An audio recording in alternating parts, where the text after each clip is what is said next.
महाराज दशरथ को सीता स्वयंवर का निमंत्रण न भेजने का कारण यह है कि एक बार एक युवक का विवाह जनकपुरी में हुआ। जब वह युवक ससुराल के लिए चला तो रास्ते में दलदल पड़ा। उसमें एक गाय फंसी हुई थी जो मरने की स्थिति में थी। लड़के ने सोचा, यह तो मर ही रही है, क्यों ना मैं इसके ऊपर पैर रखकर निकल जाऊं।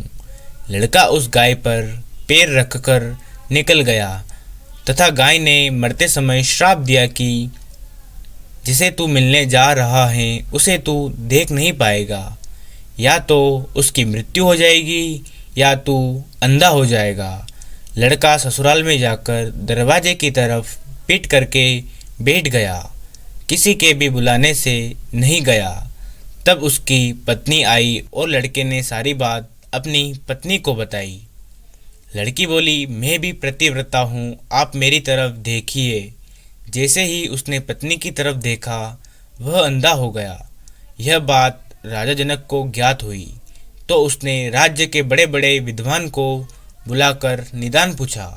विद्वान ने कहा कि यदि कोई पतिव्रता छलनी में गंगाजल लाकर इसके ऊपर छिड़क दे तो इसकी आंखें ठीक हो जाएगी।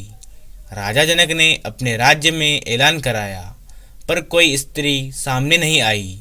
जब जनक जी ने अपने आसपास के राज्यों में खबर कराई, राजा दशरथ ने अपनी रानियों से चर्चा की तो रानी बोली, इसमें कौन सी बड़ी बात है, यह काम तो हमारे घर में झाड़ू पोछा करने वाली भी कर देगी। दशरथ जी ने उस नौकरानी से पूछा तो उसने कहा, यह कौन सी बड़ी बात है, मैं कर दूंगी। दशरथ जी ने उस नौकरानी को सम्मान सहित जनक जी के पास भेज दिया।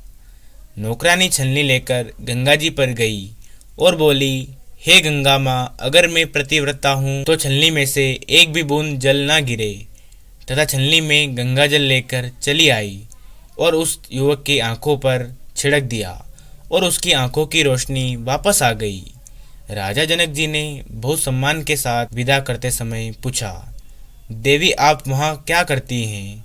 तो उसने कहा, मैं तो महाराज दशरथ के महल टहल का काम करती हूँ। राजा जनक ने महाराज दशरथ को निमंत्रण इसलिए नहीं दिया कि जिस राज्य की नौकरानियाँ इतनी तेजस्वी हैं तो उस राज्य के पुरुष कितने तेजस्वी होंगे, और अगर दशरथ जी ने सीता स्वयंवर में किसी नौकर को भेज दिया तो मेरी पुत्री का विवाह एक नौकर से हो जाएगा। यही सोचकर जनक जी ने महाराज दशरथ जी को निमंत्रण नहीं दिया था।